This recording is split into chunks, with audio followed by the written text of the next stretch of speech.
Ah, c'est exactement ça. C'est l'édito politique avec Arlette Chabot. Bonjour Arlette. Bonjour à vous. Bonjour Arlette. Alors donc la finale entre Ciotti et Pécresse. Éric Ciotti qui est arrivé d'un cheveu en tête devant Valérie Pécresse. C'est une surprise.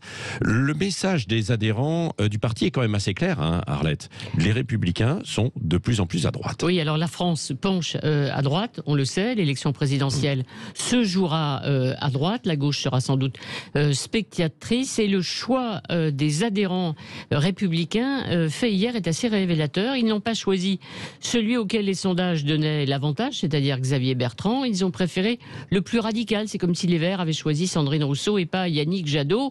Éric Ciotti, donc, aujourd'hui, est quand même placé à 3% des intentions de vote dans les enquêtes d'opinion générale. C'est assez peu. Mais qu'importe pour ses adhérents LR, il incarne une droite sans tabou. C'est lui qui veut, dit-il, fermer le robinet d'eau tiède.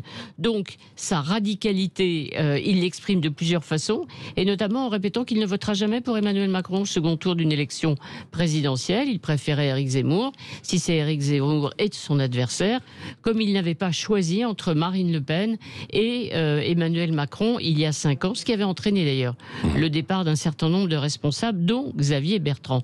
Éric Ciotti, c'est le retour au RPR des années 90, dont Éric Zemmour a aussi la nostalgie. Vous savez qu'entre avec l'UDF, Giscard, Chirac, ensemble, pour contrer la progression du Front National, voulaient une immigration zéro et des allocations réservées aux Français et déclaraient l'islam incompatible avec la République.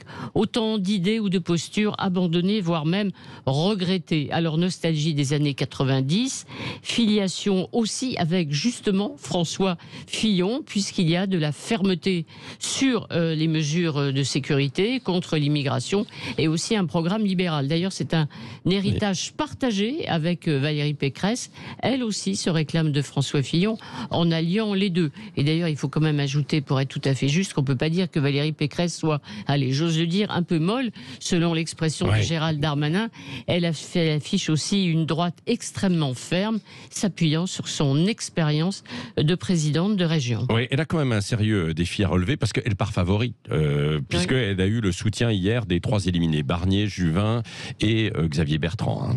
Oui, alors vous savez, en fait, c'est pas très simple. Ils sont toujours dans le même étau, les Républicains. C'est-à-dire éviter d'un côté la fuite vers les extrêmes, l'extrême droite, avec maintenant 2 candidats concurrents, Éric Zemmour et Marine Le Pen, et puis éviter aussi l'hémorragie, la tentation d'Emmanuel Macron avec Édouard Philippe en embuscade. Alors évidemment, pour retenir les électeurs d'Éric Zemmour, Éric Ciotti est le meilleur, et pour empêcher la fuite vers Emmanuel Macron, eh bien, avantage à Valérie Pécresse, évidemment. Ouais. On comprend une seule chose, qu'ils ont besoin l'un de l'autre et qu'ils ne pourront rien faire séparément. Ils sont obligés de s'allier, ça tombe bien, ils s'entendent plutôt pas mal. Quel est l'adversaire le plus difficile pour Emmanuel Macron ?